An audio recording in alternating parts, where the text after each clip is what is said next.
first show of the new year, 2026, baby. We're in it. Last show of my 30s. I'm going to be 40 next week, and I am not handling it well. I am not handling it well at all. No, sir. Ooh, I got wheels on we got a new chair. My glasses are fixed. As long gone as the nightmare of the blue glasses. We'll get into that. I shaved my beard. I look like I didn't just have a mental breakdown. I'm feeling good. We're back from the break. I want to thank everyone in Austin who came out to the Creek in the Cave, came out to the many shows. So nice to see you out there. So many Austin roaches. Great to see. Thanks to everyone at the mothership for the hospitality. Everyone at the Creek in the Cave, especially Rebecca Trent, who has always been a champion of the roach ever since 2009. Rebecca Trent has been helping the roach out with his comedy follies. God bless her. Had a blast in Austin, then went straight to Buffalo, where we did the holidays. We did Christmas. We did New Year's. Did New Year's Eve at Helium Comedy Club. Always a blast there. My buddy Sean. Thank you for all the hospitality there. He's the manager of the club there, Sean, and one of my best buddies in the whole world. So it was great to hang out with him. Oh boy. And I stayed in Buffalo up until, as of this taping, yesterday. But if you're watching this past Sunday is when I was in Buffalo till the next day, till Monday morning. And the reason I stayed so long is because I had to be a part of the final Bills game at the Ralph. Had to go to it. Tickets were not that expensive. I don't know if people were just worried about the cold or what, or if they got it out of their system. There are a lot of people went to the game the week before that, the game between Christmas and New Year's, where the Bills played the Eagles, and that game was a nightmare to go to. It was pissing rain. You would think, oh, isn't the snow the worst? No. Rain is the worst, especially when it's just torrential downpours. We had a small snow shower yesterday, kind of just gave the atmosphere even more, that much more of like a magical feeling. But we'll get to that in the sports here. What do you say? Let's just start it off with some sports. Out of practice, though. You know, we got in here. I didn't even have a Red Bull. Poor Lee scrambling around. We're all getting back into our show shape, so I appreciate it. I did fix the glasses, too. Aren't you happy? So many complaints about the glasses. Was it glue? Did you glue? No, it's screws. 2 screws. Had a jeweler do it. 2 screws into the things. They're not like, it's not a permanent fix. I can't like live on like this forever. In fact, I could even take it off still and like it has fallen off again. But it does the trick for the time being until we can get some new ones rocking. And I got a bunch of opportunity for that as well. High index lenses. Turns out my dystopian eye doctor, not completely right. Sure, it's less, but there's still people out there doing it. Thank the Lord for those people doing high index lenses. Boy, oh boy.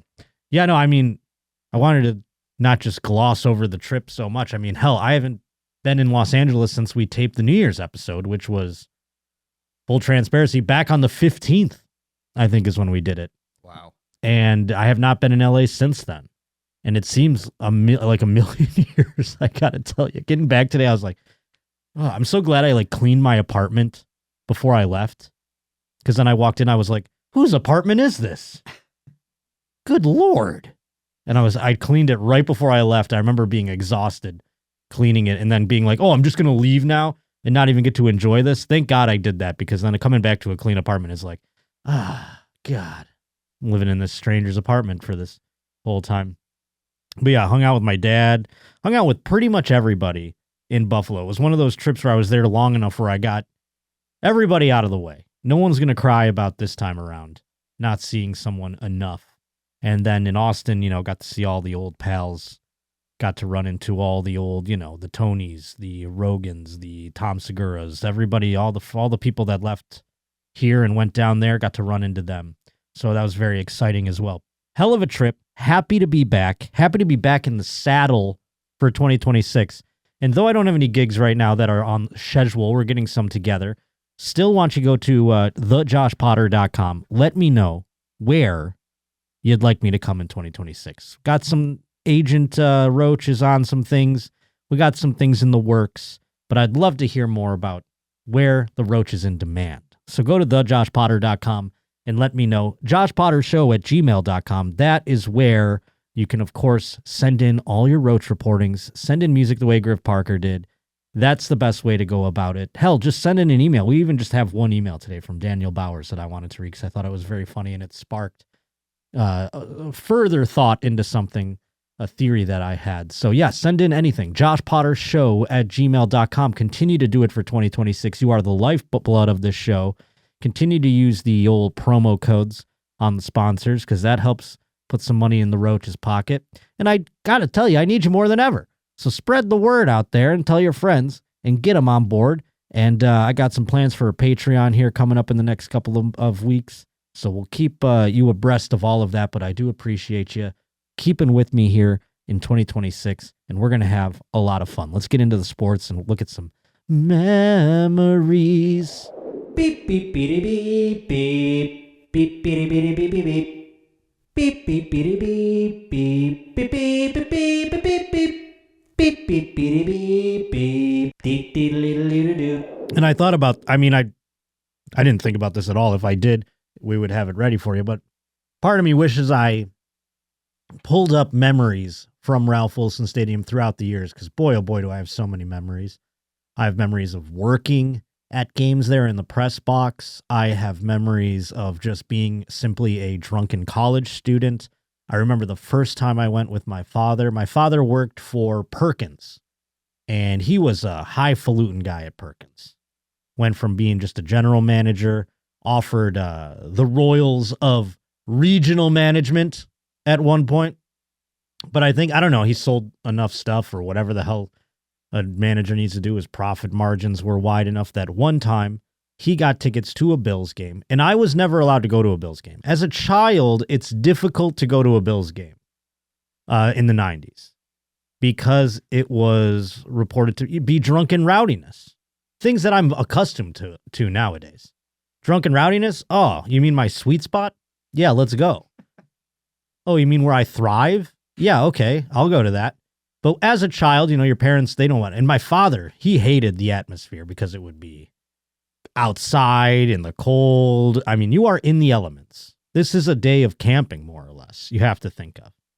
And the game that he got the tickets to, the first game I ever got to go to, was against the Kansas City Chiefs when Joe Montana was the quarterback of the Kansas City Chiefs. And I got to watch Joe Montana versus the Bills. Don't really, you're a little kid, you don't really remember the happenings, but I do remember that was the case. And we got to ride to the game in a limo to a tailgate, and it wasn't in the winter. It was like, a September game. So it was still very nice outside, sunny day. And that was my first instance at Ralph Wilson Stadium, which then became, New Era Field and everything else beyond that, but we still call it the Ralph. Beyond that, then in college, I went with my buddies 2006, 2005. I was working for the radio station, got some great seats. My other friends got some seats. It was a Saturday night game, a rare December Saturday night game, very cold. So prime time. And at the time, the Bills did not get very many primetime games. And me and my friends went to tailgate at around noon for an 8 p.m. kickoff. And boy, oh boy, at one point we're doing funnels. I think someone gave me a bottle of Wild Turkey. All of a sudden we're drinking that. I was so blackout drunk before the game started that I only have still frames in my brain of the game. And at one point at halftime, I passed out in my seat to the point where my friend was like, "We got to get out of here." So he got me out, and then we met up with our other friends in the concourse who were also blackout drunk. No idea who got us home that day, but we managed to make it home before halftime was even done, which is so wild. But it was J.P. Lossman versus like Jay Cutler, I think, in 2006. And the Bills got demolished. And it was a shitty game anyways, but it was still like one of those ones where it's like partying in the snow, drinking our faces off. That was the most drunk I've ever been. I puked in a mezzanine to the point where like it was like a pile for some reason. It was like because it was so cold out, I think, that the puke came out of my mouth and almost got frozen and was like a perfect little pile right there. And a security guard, this is how I guess cool the security guards are. They came up to me like, "You guys are leaving, right?" And my friend goes, "Oh yeah, as soon as he's done." And the security guard's like, all right. Boy, oh boy. And then I had season tickets during the TO year when TO came to the Bills. That day, I was smoking weed with some friends who don't usually smoke weed. You ever do that when you're smoking weed with your friends that don't smoke weed very often? And they're getting all like, whoa, and you're just like doing parlor tricks. I was like, watch this, guys. And I would smoke a bowl and then I would take a sip of the drink and then blow the smoke out after I drank. They're like, oh my God. You're doing rings. Yeah. And they're so high. We're sitting there and T.O. gets signed by the Bills. And we thought we smoked ourselves into an alternate universe.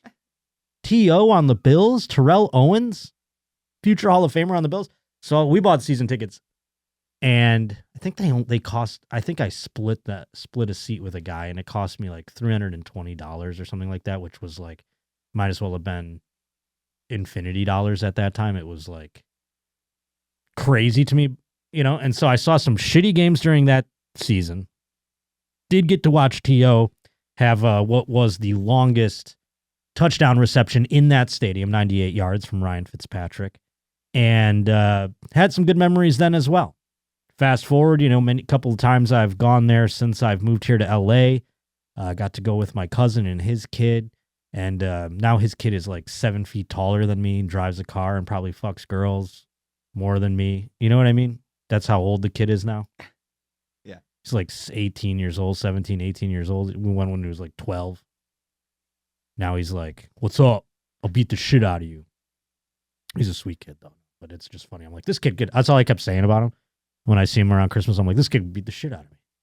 What the hell happened? Sounds like you want him to beat the shit out of you. I don't want anyone to beat the shit out of me. I just can't. I just kept fixating on the fact I'm like, good God. This was a baby that I held in my arms, and now he could beat the shit out of me. That's bananas. So I had to go. I told myself I have to go at one point during this season. Well, it got down to the wire, and I knew I was going to be going home for New Year's Eve, so why not try and go to the very last game? And I thought tickets were going to be astronomical. They turned out to be perfectly affordable, and I went, and it was a tearful goodbye to the Ralph. Here is a video of me, if you need an idea of what the atmosphere looks like as you're walking to the game. We're just leaving a tailgate here. Tailgates are all around. Bonfires, tents, beers, sausages, hot dogs. I mean, we went in, and I thought it was a real Magi's tale. I thought my friend was bringing beer. He thought I was bringing beer. Neither of us brought beer. I don't know if that counts as the Magi's tale or whatever the hell. But it was a real conundrum. The community, you're never going to not find a beer, though, in the tailgates. And luckily we brought some other things to exchange. We were like coming to the first Thanksgiving. We brought marijuana. They brought beer. We traded. Hey, we got joints. You guys want to get high? Can we have a couple beers in exchange? Oh, perfect. They didn't even want. I mean, it's just such a good community. As you're walking, people will hand you beers. The outdoor alcohol laws around the stadium, gone. There is no such thing. I came here one time. First time I ever watched a Bills game in L.A. I remember I got out of the car. I look around. I'm like, there's no one around. And I just cracked a beer. And all of a sudden, a golf cart's like, beep. What are you doing? You can't have that alcohol out here. And I was like, I'm at a football game. I thought this was America. Not everywhere's the same. But yeah, you can see here walking, play this video. You can see that on the left is the new stadium, or what will be the new stadium. And on the right, you can see over there, as I zoom in, the old stadium that will be destroyed after this, I'd imagine. But look at the difference. That's like a spaceship. And the other one just looks like a high school stadium, for Christ's sake. And there's all of us walking. Keep scrolling through. What's next? I forget what I sent you. Here we are inside. This is the flyover, baby. Last flyover ever. You might have seen some videos. This is my point of view. This is where we're sitting. Look at the snow on the seats. People had to go in and shovel these, and there was still snow on them. We had to shovel off our own seats. You dig yourself out. It's part of the lore. I thought this was the flyover. I thought that was a plane over there. Maybe I had it wrong. I sent you the wrong video, maybe. I was also, can you pause it? I was also extraordinarily drunk and high and crying. So I was just filming everything. This one's probably a good example. What I like to do when I get high at a sporting event is I love to zoom in on people far away and just watch the people. Is that creepy and weird? A little bit. I think it's cool. It's like, I want it to be like one of those videos, like if there's Instagram in 300 years or something like that, you know what I mean? Like, or like even just in 50 years where they're like, ooh, it's archive footage. And it just shows people of 2026 or 2025 or what have you. This is the opening ceremony. I thought this was going to be the flyover. The flyover did manage to get there late. They were like, and the home of the brave. And then another song came on. And I don't think Havana Una Na is part of the national anthem because the flyover came over during that part. Might be the new one. I mean, maybe. But there you get a sense of the fireworks, what we are looking at in terms of this is Josh Allen. They came out in the red helmets. If you go toward the end, the last player to run out will be Josh Allen, baby. That's Tyrell Shavers. It'll be Khalil Shakir, and then it'll be James Cook, and then it'll be Josh Allen. Look at those red helmets. First time they wore those there he is right there. First time they wore those in many, many years. They did it for the say farewell to the stadium retro look. And now no one wants to go back.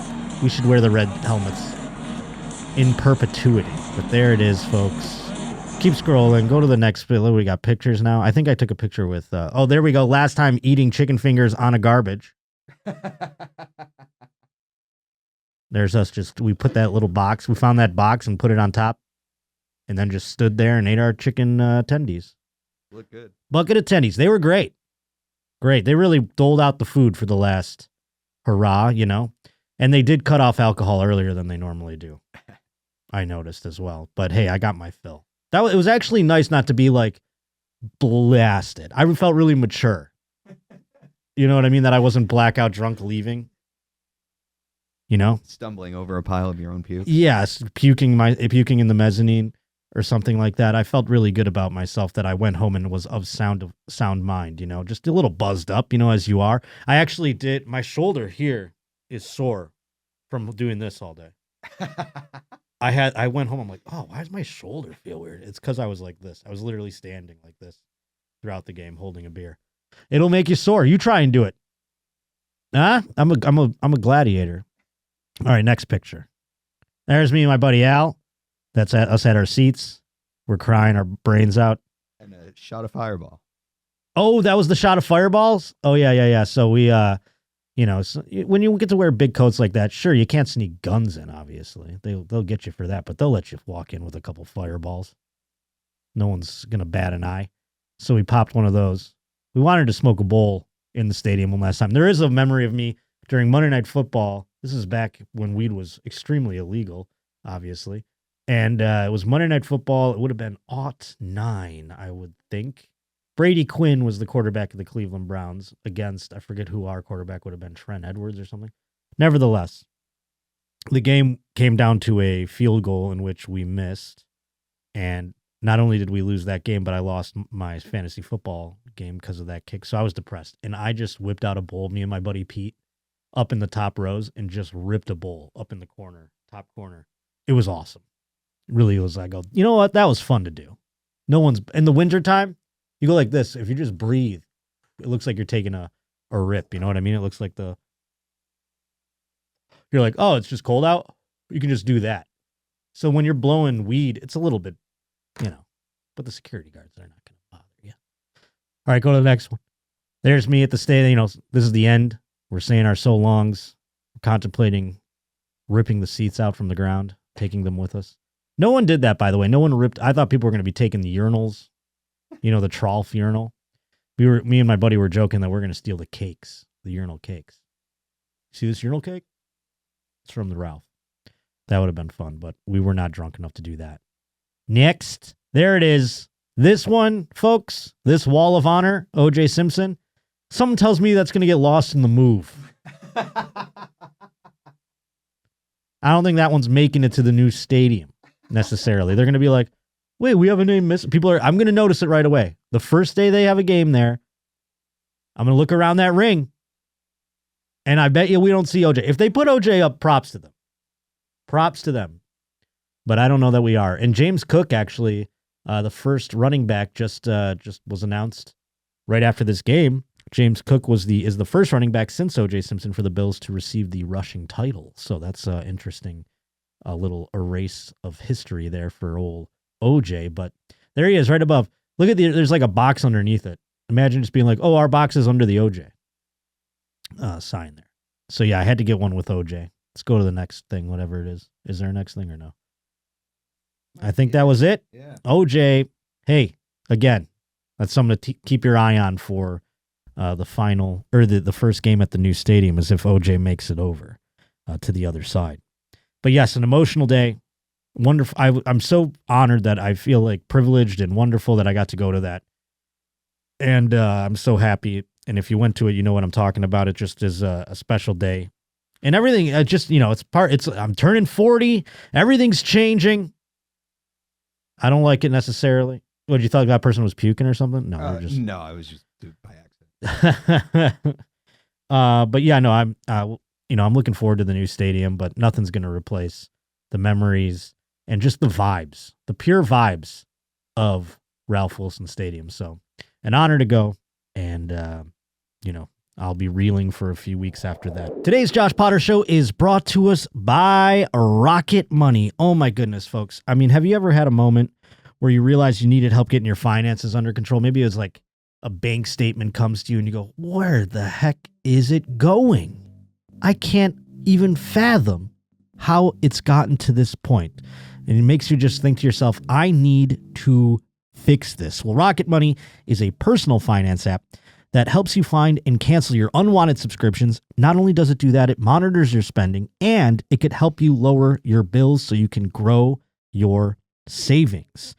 Rocket Money had the ability to find subscriptions on my phone that I had doubles of, which was crazy. I didn't even think I signed up one time for these things, let alone 2 times. And it's as easy as just hitting a button to cancel these subscriptions. It's unbelievable. Also, the app consolidates not only your checking, but your savings and loans, your investments, if you have any of those, all down into a single dashboard. And it gives you a clear view of your whole financial picture. So not only is it helping you get rid of those unwanted subscriptions, but it's helping you be exposed and understanding of all of your financial aspects, checking, savings, all the things like that. So right now, let Rocket Money help you reach your financial goals faster here in 2026. Join at rocketmoney.com/Potter. That's rocketmoney.com/Potter. rocketmoney.com/Potter. But nevertheless, we have to move on with sports. This email came to me from Daniel Bowers. Now, the college football playoffs are in full swing. The email says, Felipe Mendoza, IUQB, I think that's his name. It's not. It's Fernando Mendoza. And he's the goody guy. We played his speech here on the show a couple of episodes back where he's like, I give all the glory to God. It'd be like, I don't know. He's literally like a choir boy, this guy, Fernando Mendoza. So Daniel Bowers gleans that perhaps he's never seen a live vagina. I bet anything. And it's interesting because there's another guy in the college football. I don't know if he's even in the playoff. Not anymore. He's not. I don't think they were to begin with, is what I meant to say. But Diego Pavia is another quarterback for Vanderbilt who was up for the Heisman Trophy. Lost it to Fernando Mendoza. He is the anti-Fernando Mendoza. And I just want you to keep an eye on this going into the draft coming up in the next couple of months here. Because Fernando Mendoza is speculated to be the number 1 overall pick. Diego Pavia is supposed to be one of the higher touted picks at quarterback. And I'm curious to see how they handle themselves. Diego Pavia is like Conor McGregor. He like walks like this. He wears like chains. He goes to like UFC fights, hangs out with Theo Vaughn. Like this is his vibes. Fernando Mendoza is like, my grandmother is Spanish. Como estás, grandmother? Or abuela? Or what? You know what I mean? Like he's talking and it's almost like, dude, your last name is Mendoza and your first name is Fernando. You would think he would be better at speaking Spanish, but he speaks it like a white guy. It's so wild. But then, he's quoting the Bible. He's giving his coaches credit. He's still like pursuing his real estate license, even though he's about to be the number 1 overall pick in the NFL. He's the anti Diego Pavia. I'm curious to see which one comes out smelling more like roses. So let's keep an eye on that. It's a real rivalry I think, and not like the gay one from the hockey show. This is a different kind of rivalry. But also at JoshPotterShow@gmail.com, I got this thing sent to me like a bazillion times. And I appreciate every single one of you who sent it in. I can't possibly name all of you. But JoshPotterShow@gmail.com is where people sent in this audio. And this happened against the Bills. It's the Philadelphia Flyers. I can't remember the guy's name. I forgot to give myself an article for it. But why don't we listen to the audio? A nice hot mic moment here. You know, obviously. Does it say at in the description there?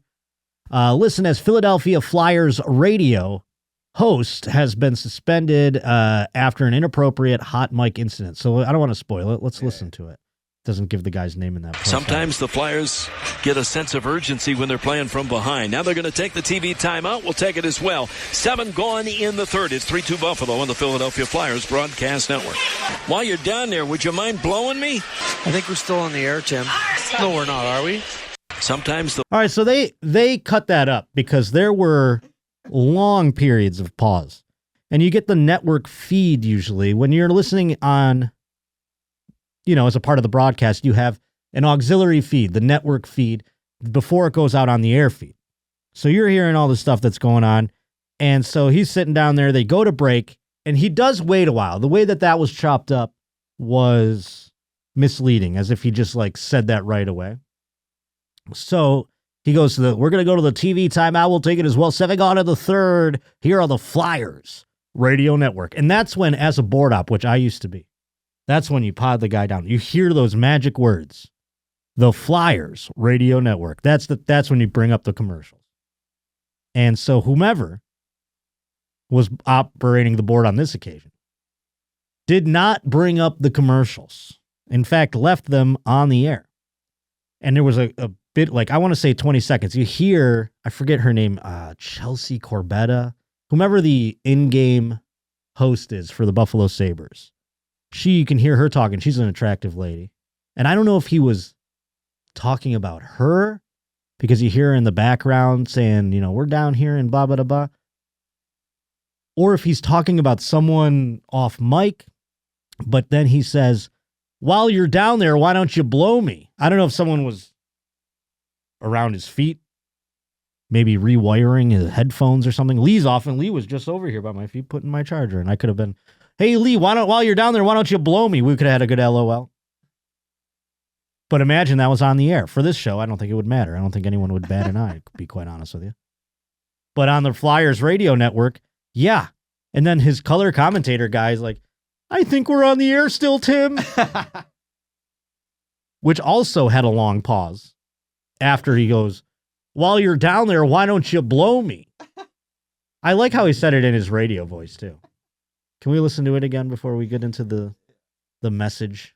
I mean, he got suspended. Poor Tom Brenneman, by the way, lost his life. This guy gets suspended for a couple games. It is the radio network and not national television, I guess. Go ahead. Sometimes the Flyers get a sense of urgency when they're playing from behind. Now they're going to take the TV timeout. We'll take it as well. 7 gone in the third. It's 3-2 Buffalo on the Philadelphia Flyers broadcast network. While you're down there, would you mind blowing me? I think we're still on the air, Tim. No, we're not, are we? No, we're not, are we? Oh, my God. At least he didn't do a coming from behind joke. I mean, come on. What does that say there, the statement? Let's see what it says. We are aware of the inappropriate comment made during last night's radio broadcast in the TV timeout of the Flyers-Sabres game. These remarks do not reflect the standards of conduct or value. Oh, really? Again, they have to come out and apologize. They have to make a statement upon it.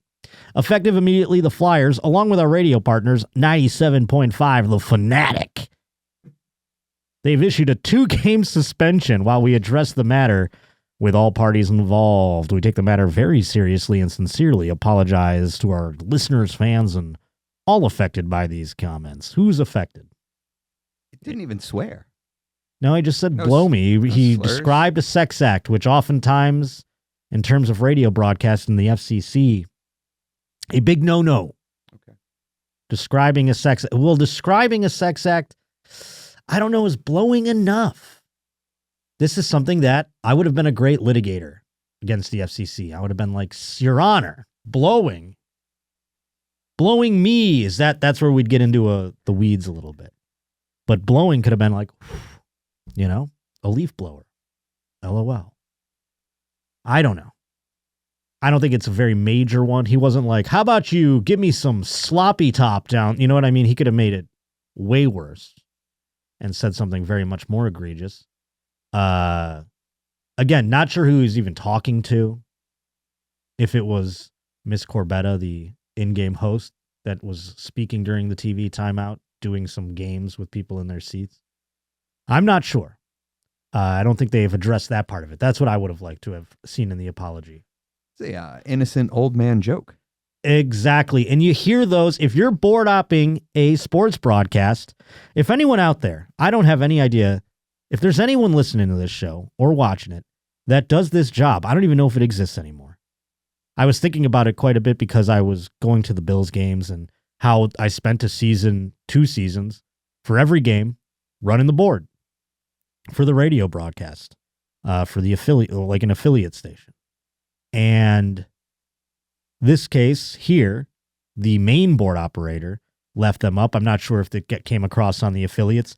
97.5, The Fanatic, might not be the only station that broadcast the Flyers games. They could have caught it elsewhere and not had it go across. But you hear these things on the network feed. You hear them making little jokes. You're like, look at the tits on that girl. You know, these are the things. These are just guys talking at a sports event, just like anything else. And sure, there's some professionals that they know when the mic is on. They never say a word like that because they don't ever want to get caught at the hands of some idiot back in the control room. That's what this guy, if I'm this guy, whoever that board op is, I'm looking at him and I'm going, you motherfucked me. You fucking betrayed me, dude. If I'm the board op, I'm apologizing profusely. I can't even look that man in the eye anymore.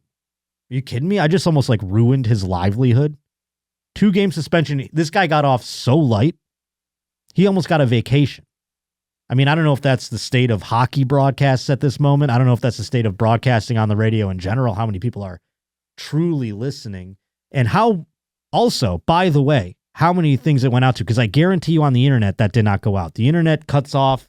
It's not a matter of, you know, the pods on the board. The internet just like cuts in, I feel like, or something. I don't know. I don't really understand how that one would work, but it's a completely different apparatus. So who knows how many people actually heard it. It did go viral, so that makes it a little bit worse. I'd imagine if it didn't, none of this would have been addressed. But it went so viral that I got emails out of my ass on that one. So I do appreciate it. Thanks to everybody who sent that one in. We're always monitoring hot mic moments and breaking them down here on the Josh Potter Show, and we will continue to do that in 2026, as you see here. You know, there was another thing. We were speaking of Tom Brenneman. He got embroiled into a Twitter melee again because of this next video. It's the video from Sports Center that was about New Year's. Yeah, pull that up. And Tom Brenneman. So in this video, you'll see they're showing Scott Van Pelt on Sports Center, seeing people kissing in New Year's. And it cuts to 2 gentlemen kissing, and Scott Van Pelt kind of reacts in a way that is not homophobic, but it is in a way where he's like, oh, whoa, hey now. Isn't that something? I don't know if the video is available anymore. I think you can find it. Just type it in. See if you can give it a Google and pull it up. But I must have given you a poor link here. Because it just keeps going to my feed. What's the... Type in Sports Center gay kiss. I guarantee on X it'll come up at some point, or it'll come up on your Instagram. But the reaction made people go, is Scott Van Pelt homophobic? Or they were trying to like trope him or trap him into some sort of homophobia sort of trope. And there was a fake Tom Brenneman account that said, hey, Scott, we've all been there. And people were like, Tom Brenneman's a scumbag, blah, blah, blah. And Tom Brenneman was so upset about this, he had to reply and goes, you guys are writing to a fake account. That is, do your research. That is not me. So even poor Tom Brenneman getting dragged based off of this. Here we go. All right, yes, in here. This is actually him addressing it. Oh, I want to see it happen. So they play it here. Okay, let's see. I'll see him. This is the video that went viral here. Okay, yeah. I'd love to see him address it, actually. That's good. So there it is, 2 dudes. Yeah. Or is that 2 dudes? Yeah, live makeouts on Sports Center. And then they get Get to, into it. oh, all right. Oh, what do we got? We got love in the air. So pause it. So this woman's like, oh, wow, bro. So he goes, oh, God. Like I mean, as a heterosexual man, yeah, the instance that's unexpectedly flash in front of you, you go, oh. And he saved it. He wasn't like, oh, what are we doing? He was like, I think he almost said that. Yeah. And then he's like, oh, what do we got? Love in the air. I mean, that's something that Scott Van Pelt's a straight-laced guy. He might not be used to seeing two dudes making out. It might have been a shock to him. You can allow that. He landed it, man. He landed it great. But it was in such a way that initial reaction where he's like, whoa, what are we? You sought that out. And it is kind of one of those things where you go like, yeah, no, I mean, two gay guys should be able to kiss on camera. But when you're just sitting there, you're going, we're watching makeouts. And then all of a sudden it's like, ho, hey, all right, hey.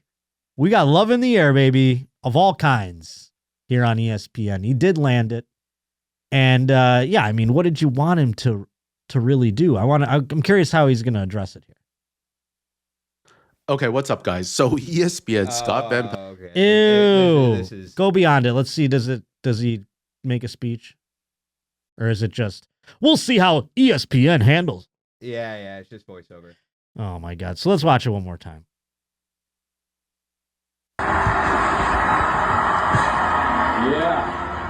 Yeah, live makeouts on Sports Center. Get into it. Oh, what do we got? We got love in the air. Oh, wow, bro. Tony and Mike on kazoos. Who's having a good time? Happy New Year, everybody. Tony and Mike on kazoos. I thought that was more about the gay stuff. But I think that was just the people in the studio there.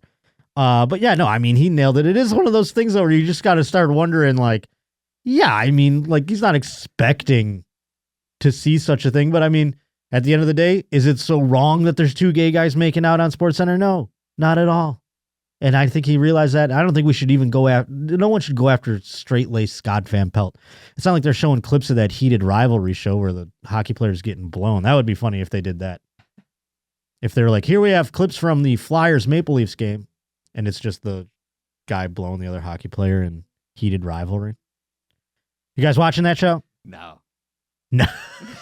I want to watch it because girls are watching it. But also, I'm just like, I can't. I think Justin Martindale told me to watch it. He's like, are you watching it? He was all excited about it. Well, sure. I mean, it is like, it is one of the. And then even his husband, he was like, are you gay? I'm like, no. He's like, why would he watch this? I mean, you have to really like hockey, I think, if you're not gay to watch it, right? And that's the thing about, this is why it's so crazy. I'd love to see the heated rivalry season 2 be about like basketball.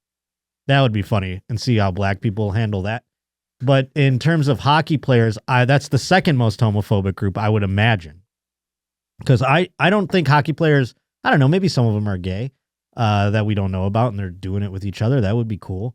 But I think a lot of them also are like gay by proxy, because one thing I know about hockey players, they love their trains.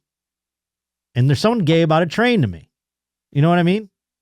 Yeah, a bunch of dudes. Yeah, a bunch of dudes, and you're like, high five. You're like, all right, your turn, Jeff. You know, like, something gay about that to me. Yeah. So I wish that was, I don't know. Haven't watched the show. I'm going to start. I wonder if that is like how they got into like discovering their gayness for each other. You know what I mean? If they started out being gay by train. Yeah, like cool dick, bro. That would be pretty. They're like, oh, look at, I looked at Tristan's dick, and now all of a sudden I kind of want to suck it. And then they just do it in the locker room or whatever the hell. While you're down there. I'm going to check it out. We're going to get, maybe we'll find one of I guarantee Sarah Weinshank's watching that show. Yeah. So we'll get her on to give her a whole rundown. What if she comes in here and knows every rule of hockey because of this gay hockey show? It's like the girls are with F1. All of a sudden they're like, oh yeah, a 2-line pass, that they don't have that anymore. The 2-line pass was eliminated back in the early 2000s. Offsides, I can tell you what's offsides right now. That'll be hilarious. We'll have to check that out. The Steelers, though, last night, again, I got home from the game at a reasonable hour, and I got to watch the end of the Steelers-Ravens game. And what a wild ending to the season that was. Sunday Night Football. deciding what team from the AFC North will be going to the playoffs. And the Ravens, it came down to a kick, which is so funny if you've been following this show for the year. I forgot to bring this gentleman up in the notorious bag fumblers category to round out 2025. Justin Tucker. If you recall, he's the Ravens kicker who was, found to have inappropriate relations with the masseuses. Is that how you pluralize it? The masseuses? The masseuses? So he, one of the better kickers in the history of the NFL, was not a member of the Baltimore Ravens this season due to these allegations until the findings, all yada, yada, yada, yada. He was the one who they were saying he was leaving puddles of cum, which is not a 90s nu metal band. He was leaving puddles of cum on the masseuse bed or whatever the hell they call it. He's a secretor, as they'd say. Yeah, and he was doing the whole like putting his, like a dog putting his butthole to their hands or whatever the hell. So he's like, you really got to get in there. Remember, he was saying wild shit to these ladies. 10 weeks. Suspended 10 weeks, yes. And so his suspension is done, but he is no longer a member of the Baltimore Ravens. They had another kicker for the season, and this gentleman, by all accounts, a great kicker. He, I believe, up until this moment, he hadn't missed an extra point, or a field goal, I should say, or something within 35. I don't really know, but they were sucking this dude's dick up and down on the broadcast about his efficiency, his accuracy, yada yada yada. And so the Ravens come down, and it comes down to a field goal to win the game. They're down by 2. They need a field goal. They had all the timeouts. They got it right in the position. They centered the ball. And this guy just has to do his job, kick it in, and they're on to the playoffs, and they win the AFC North, champions of the AFC North. Kicks it, misses it, no good. Everyone's crying. They lose. Wild. So the coach of the Steelers, Mike Tomlin, he's asked after the game, what would you have thought if they made that kick? Where would your head be at right now? And Mike Tomlin responds with an answer that I've heard many, many times over the years, and it makes me wonder, at what point will this nomenclature or this sort of saying, if you will, be misunderstood by the youth? I don't know. Let's play it and we'll listen to it and see what you have to say about it here. Reaching home and missing that kick and the winner going on. You know how it is. If my aunt had male parts, she'd be my uncle. All right. And that's when they go, all right, we're going to wrap it up. Did you hear the guy in the back? All right. The press guy. Okay, that's enough questions for Coach Tomlin today. I like how now there's a guy that I used to run I used to board op his show as a post-game Bills show. And his name was Jim Brinson, one of the best broadcasters in the history of time. And like he used to say things like, he's like, you got to dance with the girl who brung you, stuff like that. Like little sayings about like here and there, like, when it comes to like sports or whatever, he'd take calls and he'd banter with the call. The people would be wasted calling in and he'd have to deal with them. But one time on the air, he goes, if my aunt had a sack, she'd be my uncle. And that made me laugh. I never heard that in my life. And I was, 18 years old or something like that. I couldn't stop laughing for hours. Just hearing a broadcaster just be like, if my aunt had a sack, she'd be my uncle. Kind of a cleaned up version. Male parts. He said male parts. I thought that was more clunky. Yeah. The sack one was like, huh? I don't know, because you can say sack on the air. You could say male parts too, but it's clear that's what he was going for. Right. But now you're going to have people be like, what's a male part? Which male? What kind of, why would that make it? If you have male parts, you can be a woman. It could be your aunt still. People are going to start conflating these things. And I was curious if anybody was like going to get pissed off about it. But if my aunt had male parts, she'd be my uncle. Just reminded me of old Jimmy B. We got to get Jimmy B on the, I wonder if, do we have Zoom technology on this program? Yeah, we can make it. Because I want to start getting some of these old radio guys on the air here, Zoom in or whatever. That'd be awesome. Jimmy B. That'd be great. He's still got the great voice too. Wait till you hear this fucking guy talk. Holy shit. Make your balls turn you into an uncle or whatever the hell. I don't know. Ba-dum, bum, ba-ba-dum, bum, bum, bum, ba-da-dum.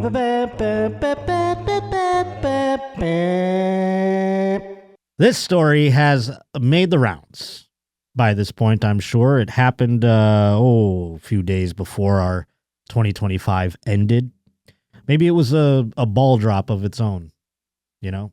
An earbud falling into the fryer of a McDonald's. It seems like one of those things of urban legend, you know? An earbud falling in, and a man just reached into the fryer to grab it. Unbelievable. Now, as anybody who's worked a fryer, that bubble and grease and everything like that shit just pops, and it hits you in the arm, and it's like, ah! Imagine putting your hand in there. You think about it. You have intrusive thoughts about that. Like, I always thought, like, if a guy tried to come in and rob the store, I would just, like, take a ladle of grease and fucking spray him in the eyes, you know? Ah! And then I'd tackle him. Till the cops come. And you always just thought, like, you know, there's that coworker you hate. You're like, what if I just took his fucking face? Real Home Alone shit. That was what Home Alone did to us, I think. If you grew up watching that, you're like, what would happen if I took a paint can to that man's face? If I permanently disfigure this guy.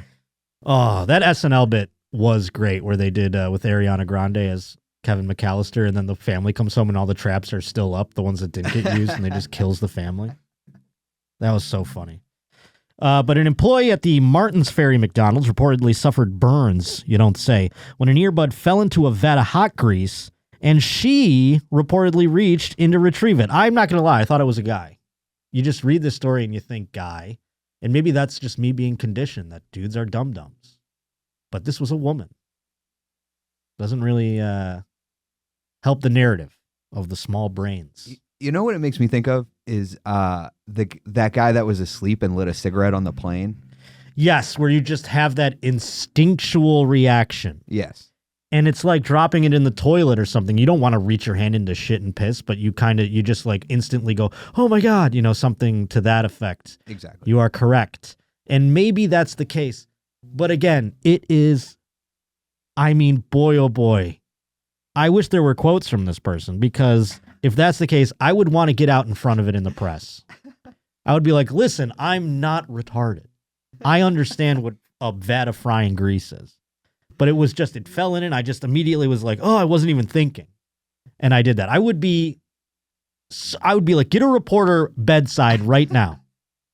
They're like, your hand, the skin is falling off your hand. I don't care. I don't care if my bones are melted. I'd be like, yeah. I need to get the word out that I'm not retarded.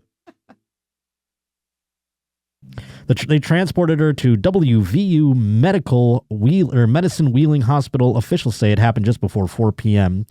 This is all the information released to us at this time. Stick with News 7 for more. What are we going to get more? I don't know. But yes, no, it did make me think that she just instinctually. It's crazy that when I worked in fast food, we did not have earbuds. Like if I had headphones on, I would get fucking yelled at. Be like, because I'd have to listen for them to be like, we need a fry, you know, that kind of thing. Yeah. So it's kind of crazy that they can even have earbuds. Maybe now it's all like, or it's like a fucking screen or something. I don't know. Fast food technology. I mean, maybe every job now you can just listen to podcasts and have earbuds in. Thank you. If you're out there working the fryers, don't put your hand in the vat. Little message from the Josh Potter Show to you out there. Don't put your hand in the vat of grease. No matter what happens out there, if you're listening to this whilst at work, wherever you're working, that's a good rule of thumb. A little PSA there. Don't put your hand in the vat of hot grease. Today's Josh Potter Show is brought to us by Home Chef. Oh my goodness, it's the new year. I'm sure you've got some resolutions. And I think Home Chef could help you make the resolutions a little simpler. Whether that is eating healthier, Home Chef has plenty of healthy options.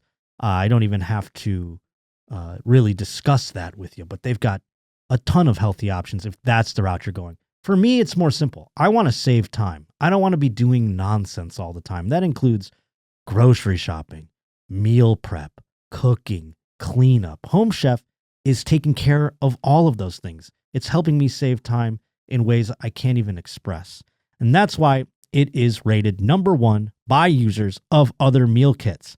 And not only for the convenience and saving time, but also for their quality, their value, their taste, and the recipe ease. That's the other thing. I'm not spending energy of my brain trying to create something that I don't even understand. Recipe ease is a huge factor for me when it comes to Home Chef. They make cooking simple. They got fresh food delivered right to your doorstep, easy recipes to follow, and meals that actually taste fantastic. And now, with dishes co-created alongside celebrity chefs like Gordon Ramsay, you can enjoy restaurant-quality meals at home, and the effort is barely there. It's unbelievable. So for a limited time, Home Chef offering my listeners, all the roaches out there right now, 50% off, 50% off, and free shipping for your first box. Plus, you're going to get free dessert for life.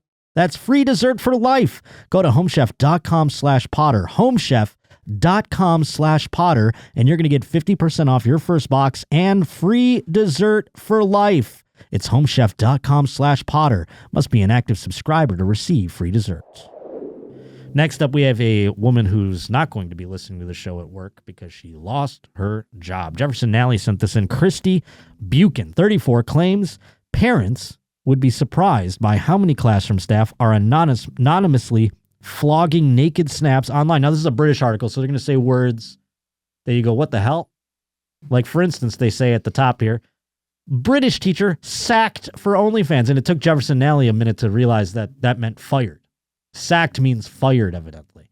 Not like the way Jim Brinson was talking about it, where, if my aunt had a sack, she'd be my uncle. So this woman is claiming that apparently there's a lot of classroom staff and teachers that are on there. Oh, my goodness, this is the lady? Holy hell. She revealed hundreds of new fans have flocked to her X-rated page after she was removed from the teaching register by regulators on Monday. Mum Kirsty of Coatbridge said, I've noticed a boost in my subscribers. A couple of hundred more. It's crazy. You'd be surprised how many teachers are doing it. I'm only known because I've got the balls, or rather boobs, to do what I do and own up to it. Now, if you recall, one of the friends of the show, Sarah Jaree, a stateside teacher who lost her job because of her OnlyFans, due to a gentleman in the local news, I think he was a reporter for the paper, was trying to ruin her life over this. And we had her on the air to preach her case, tried to get her as many Roach subscribers as possible. Then she wrote a book. She even mentioned us in the book. We're in the book. I thought I brought it again with me, but I don't think I did. I had it in my bag. But we are in the book, folks. Go check out Sarah Jaree's book, Diary of an OnlyFans Model. And she has expressed some regret about the OnlyFans situation over losing her job for it. So I don't know if that'll come around for this gentleman, Miss Mum Kirsty, if you will. But she's trying to throw all these other ones under the bus. Kirsty's sexy sideline was exposed in December of 2022 when a link to her Jessica Jackrabbit profile on the adult subscription site was shared with the students. It led to complaints and her resignation from Banner High in Biaston in Glasgow. She told presenter Susanna Reid, I've had messages from all of my old colleagues and all the school kids still support me to this day. I bet the kids do. My hot teacher with the tits, we can just go see them on OnlyFans. Hurrah. Hurrah. And you know it's all getting leaked. They can just go to Reddit and find this lady. You know, one entrepreneurial scumbag student figured out how to do that. So these are probably available to the students of hers. And she stressed her son, Nathan, who's 14, fully supports her work. Oh, my Lord. I don't mind a woman with a teenage child having an OnlyFans, but let's maybe not expose what I mean, it's not necessary to tell the kid. I guess you got to get in front of it. I really don't know the answer to that question. That is something that confounds me. I don't think this kid needed to know that this is going to create some Oedipus shit, dude. I just don't think it's going to work out right. Am I wrong? No. Is this closed-minded of me? No. I don't even know the answer. Lying about it or hiding it and him finding out that way is also trouble. You know what I mean? I don't know that there's any way to not fuck up your kid from that. I guess now he has some time to come up with comebacks. I mean, the streets. Yeah. What does that mean? Yeah. I don't know if I want to. I can't even look him in the eye. She revealed, I asked him what he'd do if anyone he knew saw me naked, and he made a comment to him, He said he'd say, "Shut up or I'll hit you with my wallet." My mom gives me money from her nudes. That's your comeback? Oh, boy. Oh, boy. Well, we'll have to keep an eye on that. His mom's a babe, and she's British. You know that like if this woman just was from Sioux Falls or something like that, I would be like, she's pretty hot. But when she starts talking British, I'll be like, oh my God, is this the hottest woman I've ever seen? I don't know what it is. They're like, I'm going to slob your knob, all right? I don't know how to fucking do it. Yeah, but you know what I'm saying. I wish I could call up a British woman and show you what I'm talking about, but I don't know any really off the top of my head. Anyhow, T-Bone sent in an article. This is a fun story because, boy, oh boy, wouldn't this be cool if this happened? Unless could be like a giant nightmare. Let's find out. This is coming to us from Whiteland, Indiana. Shout out to the Hoosiers. Potential national champions, what with Fernando Mendoza at their helm. But a trucker returned to find his trailer loaded with millions of dollars worth of cocaine after stopping at an Indiana truck stop. Isn't that just something? You're just there to get a Slim Jim, and you get back inside the car, and whoa, there's millions of dollars worth of cocaine in my truck. Who put that there? Authorities in Indiana are still searching for suspects after a large amount of cocaine was discovered in a semi-trailer at a Pilot Travel Center. Law enforcement in Whiteland responded to the Pilot Travel Center on East County Road at approximately 5 p.m. on June 17th after receiving a report of suspicious activity. When speaking with officers, the trucker stated that he was performing a pre-trip inspection when he noticed that the seal on his trailer had been tampered with. Officers investigated and after opening the trailer reportedly discovered 10 boxes that were not part of the driver's original load. Those boxes contained 159 kilograms, or, if you're here in the United States, 350 pounds of cocaine. Police estimate that the street value is approximately $16 million, making it possibly one of the largest cocaine seizures in Indiana's history. This seems like a weird way to transport such a mass amount of cocaine. Were you just like, hey, this truck over here is sitting here. Let's put it in there. I just don't understand what the motive was. It seems like this truck driver, maybe he picked up the wrong truck that day. Or maybe the delivery got dropped off to the wrong truck. Either way, someone is going to die. Oh, yeah. Someone is way dead because of this. And maybe what with, recent happenings in the drug trade, maybe it'll get kind of swiped aside. But this doesn't seem like one that's going to get wiped aside. This seems like one that is going to be... There's going to be some sort of punishment. Indiana is loving this.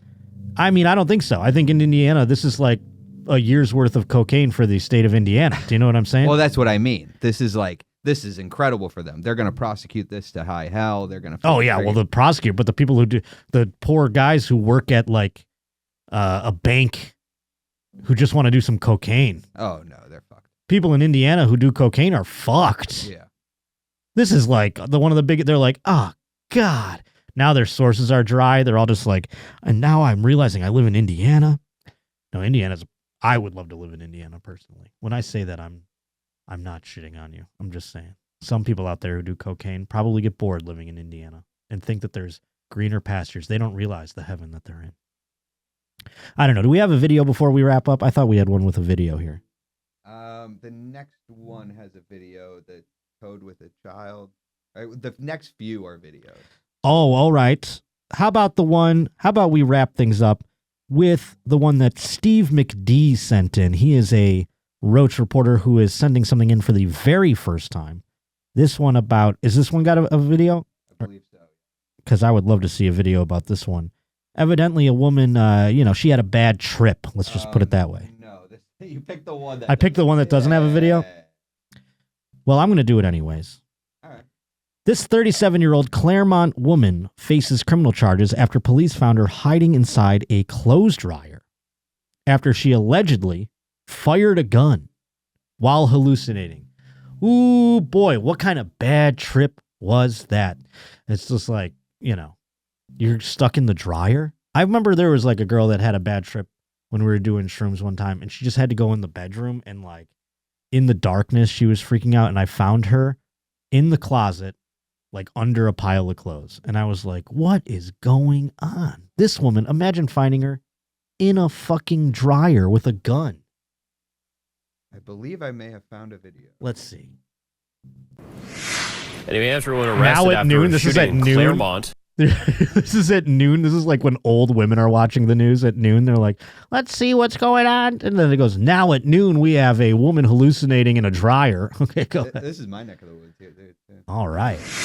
Anyway, after one arrested after a shooting in Claremont. Police say it happened near Elm and Terrace Streets on Thursday afternoon. 36-year-old Lisa Fenning was arrested and faces multiple charges, including trespassing, reckless conduct with a deadly weapon, and resisting arrest. There were no reported injuries. That was it? They really glossed over what was happening. They didn't even talk about her hallucinating. They didn't talk about her firing a gun due to the hallucinating.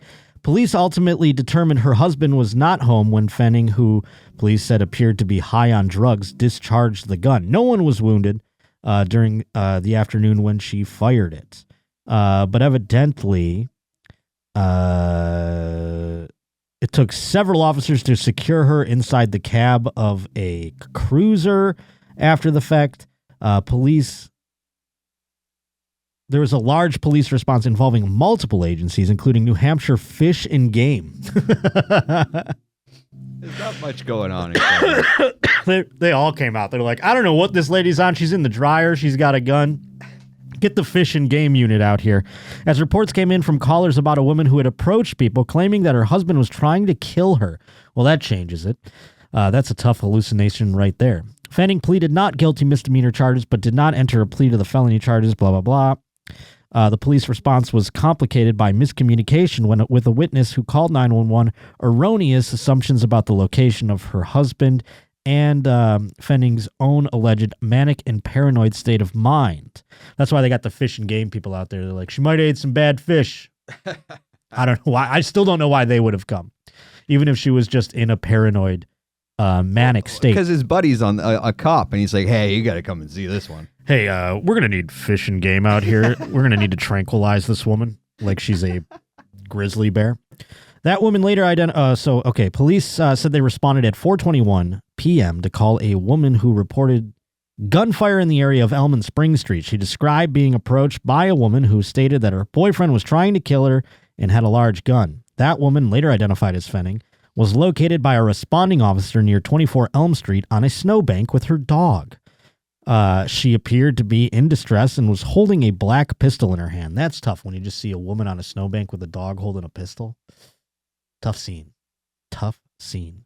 She immediately dropped and stepped away from the pistol, which was secured by the police officer, according to the affidavit. Fenning told the police that he had a big gun and pointed to the nearby porch. The officer wrote in the affidavit, instructed her to get behind 24 Elm Street while he laid prone in the snowbank with his weapon trained on the porch. This cop's freaking. Now the cop's hallucinating. He's laying in the snow like, get down. He's just like pointing his gun over at something that isn't there because this woman is freaking out and telling him, there's a man with a big gun over there. At that point, police received a call from a man who said a woman with a firearm had entered a nearby apartment. The responding officers left their position and located the male caller, ordered him at gunpoint to raise his hands, and frisked him for a weapon. They're just frisking everybody. Get the Game and Fish people out here to help us frisk people. Yeah. We need more hands on deck here. We don't know what the fuck's going on. The male caller told the officers there was a miscommunication that the female intruder didn't have a gun but had a dog and that she was in the basement. The officers went down to the basement where they located her in the dryer, which was loaded with clothing. Man, dryers are small. How tiny is this lady? I don't even know if I could get into a dryer. No. A top-loading one? Definitely not. A side, I can maybe get into a side one. Get crunched up in there. Ooh, that's my nightmare, though. For a lot of people, it's their fantasy. This lady stuck in a dryer, that's like a porn. But where's the dog? What happened to the dog? dog's just, on top of the dryer or in there with her. Who knows? The dog must be not very large either. And the thing was almost entirely closed. So this woman, closed, excuse me. So this woman is in there with clothes, closing the dryer. So she must be a tiny lady. She was very sweaty, manic, and paranoid.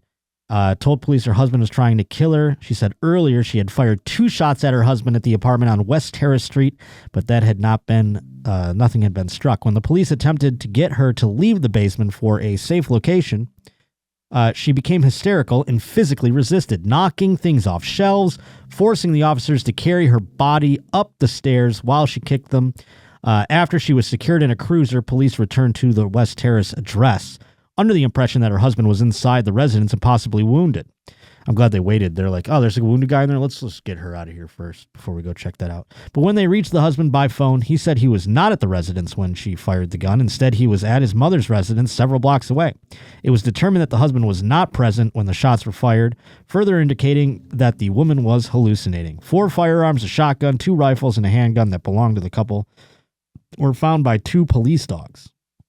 The husband told the police that earlier in the day, Fenning had taken a handful of Adderall that caused her behavior to escalate. What if this was all just like a horror movie? It's like they're just gaslighting this woman into being like, you're crazy. You know what I mean? Like this guy got his mother to give like a alibi. He was trying to kill her. And she's like freaking out because she's so traumatized. And the police are like, clearly she's hallucinating. Yeah. She was in the dryer. Yeah. She's got her dog. She seems nuts. She seems manic. Get the fish and game out here so they can tranquilize this woman. Boy, oh boy. That's obviously why the fish and game people came, because they have the tranq guns. They're like, this lady, we can't even get her in the cruiser. We're going to need like a horse tranquilizer into her neck or something. Skadoosh. Get a dart in your neck. Skadoosh. Oh boy. First one back, folks, 2026. Welcome to it. Maybe you're back at your job. The grind is starting up again.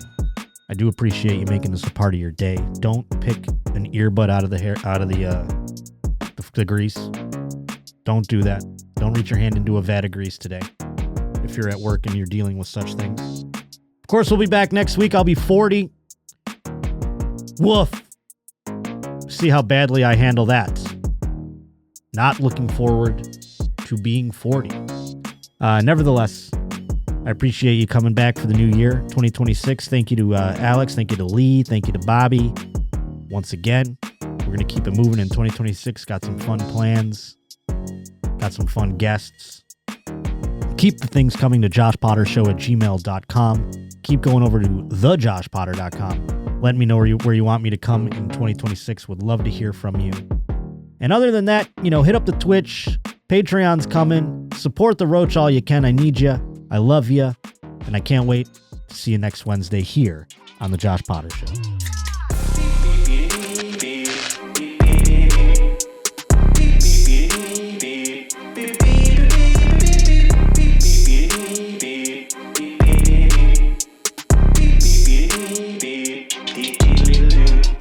Coming to 11 direct with the Roach. We shotgun the beers, I got time for a toast. It's the only place I get my sports like for real, son. He taught us nobody's more sus than Russell Wilson. Here's the deal, son. Won't find us in Walmart. Josh Potter, keep it frank, kinda like a ballpark. It wasn't nothing talking all that jism. Turns out there's a lot of semen terrorism. Now it's time we hit him. Bringing Votto to the plate. Roachy, your wards with Chase O'Donnell the Great. Let me stop for a second, cause it's Ask Marty time. Cause it's idiocy, you know I cannot abide. Not a fan of these guys, gonna damage the rise. Worse than the host known as the Roach. Leave an idiot woman standing on the side, or looking like she just tripped into a moat. I'ma kill this Henny beat like murder. Been in more studios than most have ever heard of. Pleased to be listening, hit that like and subscribe. So many Bills hats got the mafia vibe. A lot to describe like a Roach reporter. Teacher on OF, don't report her. Trying to live life with my mannequin wife and my mannequin kids, if that's my mannequin right. Been a fan of this guy since the Roach Motel. Couple 100 weeks in, still funny as hell. From the tit cups to back sis and blind eyes, Potter has one of the best shows of all time. Now watch this drive. Pop a couple tall cans with the Roach King and caught the vibe. Ready to pour more, scurry out the floorboards, hit like, comment, and subscribe.